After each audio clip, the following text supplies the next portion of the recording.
Gracias, Adis. Mucho movimiento en los deportes, muchos movimientos en las calles con este problema del paro en el transporte. Y nosotros vamos a hablar de otro tipo de movimiento telúrico, de temblores de tierra, de sismos.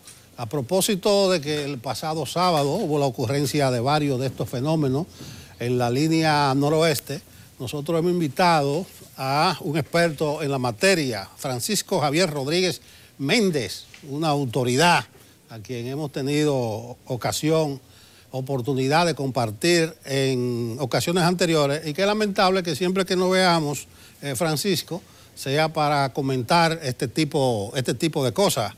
Buen día, ¿cómo te sientes? Muy buenos días, Nelson. Gracias a ti y a Enfoque Matinal por invitarnos a este escuchado y visto programa. Muchas gracias. Sabes que el pueblo dominicano siempre tiene muchas leyendas, se llaman las leyendas populares. Los sismos del pasado sábado ocurrieron exactamente en el día aniversario de aquel terremoto de Puerto Plata. Eso no tiene nada que ver que ocurran en una misma fecha. No tiene nada que ver. Incluso ese terremoto de Puerto Plata en el 2003, magnitud 6.4, fue debajo de la cordillera septentrional, fue otro mecanismo tectónico el que lo generó. En esta ocasión, el terremoto que tuvimos el sábado por la noche, ya en la madrugada del domingo, ¿no? A las 1:45, fue ubicado sobre la falla septentrional, que es una falla activa muy peligrosa para el pueblo dominicano y haitiano también. Con este problema de los sismos hay una diferencia muy grande con los huracanes. En estos días venía la tormenta Isaac, pero tuvimos días preparándonos, da tiempo hasta ir al supermercado. Con los terremotos no ocurre igual. Nosotros tenemos el instrumental necesario para poder seguir el movimiento de la actividad sísmica, incluso en la línea noroeste, porque una vez recuerdo, creo que hablando contigo, que para el sur se estaban instalando algunas cosas. Así es, correcto.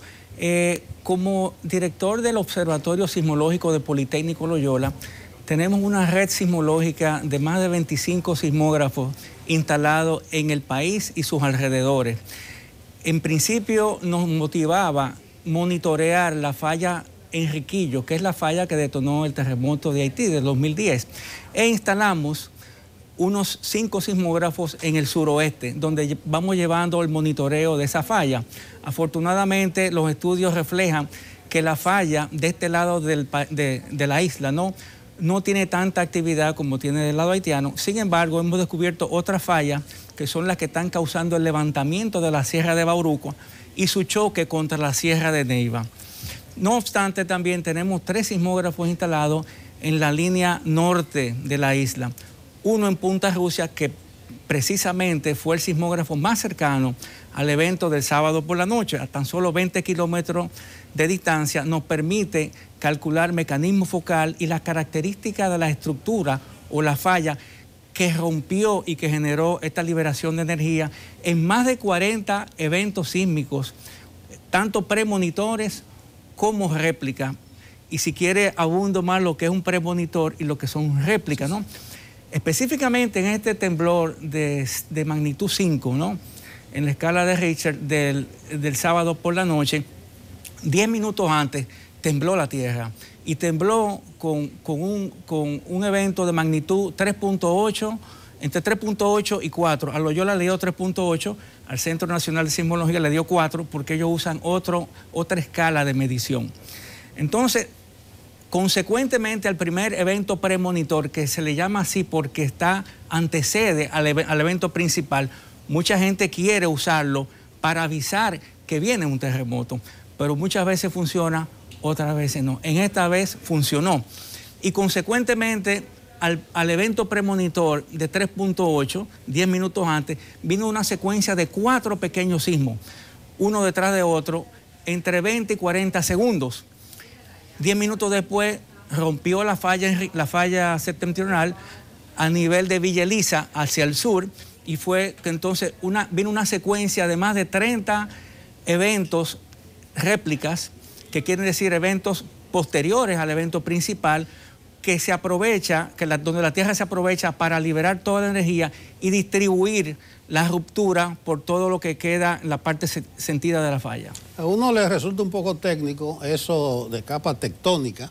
He escuchado a algunos expertos decir que por la historia sísmica de la isla, nosotros estamos en alto riesgo de un gran terremoto. ¿Usted comparte ese tipo de opinión? Efectivamente, es un país propenso a terremotos. Los hemos tenido en el pasado y los vamos a seguir teniendo. Recuerdo, para llamar la atención, bueno, los grandes terremotos que hemos tenido, 1562, que destruyó La Vega y Santiago, ¿no? Esa falla se le atribuye a la misma falla septentrional, ¿no? Tuvimos el terremoto de 1751 que destruyó Asua, causó la migración de Santa Cruz ¿cómo se llama? De Asua, de Compostela, desde la posición donde estaba antes en Pueblo Viejo, actual Pueblo Viejo, a donde está ahora. Lo destruyó 2 veces. Después tuvimos otro terremoto en el 1842 que sucedió, afectó más a Cabo Haitiano y la parte norte de Haití, aunque también nos afectó a nosotros en Santiago. Después tuvimos el más grande recordado por algunos, que es el del 1946, donde el mar se metió en Matancita y bueno, se habla de pérdida, de muchas pérdidas. Y finalmente, bueno, pues ya, aunque es parte, no es nuestro territorio nacional, pero es como si lo fuese, porque compartimos una isla que geológicamente es única, a pesar de que haya división política, que fue el terremoto de Haití del 2010. Ese terremoto bien pudo haber sido nuestro. Así que estamos en un país donde la placa del Caribe, ¿no? La parte norte de la placa del Caribe, en su choque con la placa norteamericana, genera múltiples eventos sísmicos. Vamos a hablar de las estructuras físicas y los consiguientes daños que ocasionan los sismos. He leído que ya incluso existen protocolos patrocinados o apoyados por las Naciones Unidas para el tipo de construcciones que debe hacerse. Nosotros hablábamos aquí ayer de lo extraño que resulta que la mayoría de plantas físicas que resultaron dañadas con el terremoto o los sismos del pasado fin de semana fueron las escuelas.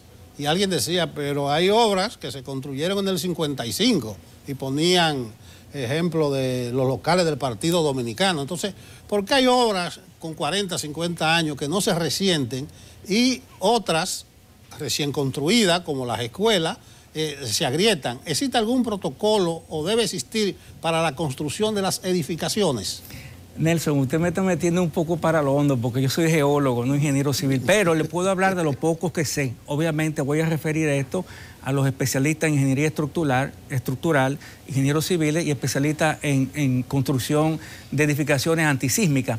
Efectivamente, mire, en los 1940, en el siglo pasado, se descubrió o se inventó el concreto reforzado. A partir de ahí las estructuras son más resistentes. Antes se construía con mosaico, con ladrillo, con adobe, ¿no? Y las estructuras eran menos resistentes.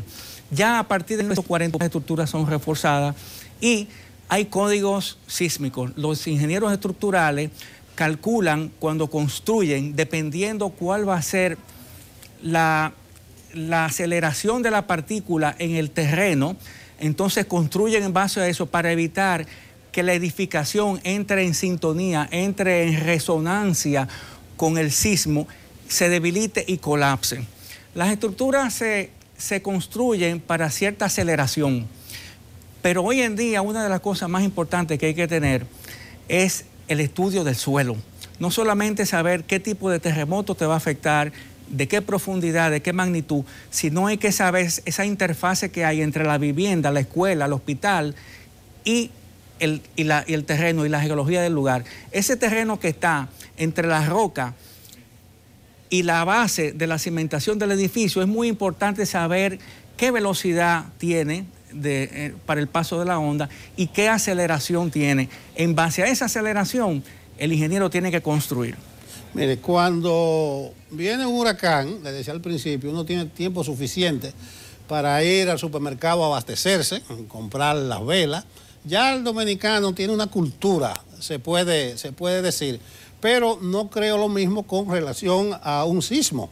que no avisa. Entonces, ¿qué hacer antes, durante o después de un sismo? Yo, la única experiencia que tengo, que recuerdo, es que a uno le dicen que busque en la casa o en el edificio una viga fuerte, donde están las vigas. Explíquenos y oriéntenos qué se puede hacer y qué debe hacer la gente. Bueno, antes, en líneas generales, mantener sujetos lo que son los objetos que son colgantes, ¿no? Lámparas, bueno, pues estanterías, todo eso, ese tipo de objetos que suelen caerse por los movimientos laterales, hay que protegerse de ellos. Las mesas fuertes, las mesas sólidas, meterse debajo de ellas, las camas sólidas también debajo de ellas o al lado. Si quiere puede usar el sistema del triángulo de la vida, que funciona igual que meterse debajo de la mesa siempre y cuando sea sólida y fuerte. Los dinteles de la puerta, en las paredes, ¿no? Hay un mito, hay dilema todavía sobre el tema de si usar las escaleras.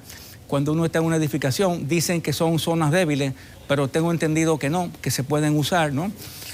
Hay que tratar de, en la medida de lo posible, durante el terremoto, cortar los circuitos eléctricos, cerrar las líneas de gas, evitar la cocina por la cantidad de objetos que quedan colgando, ¿no?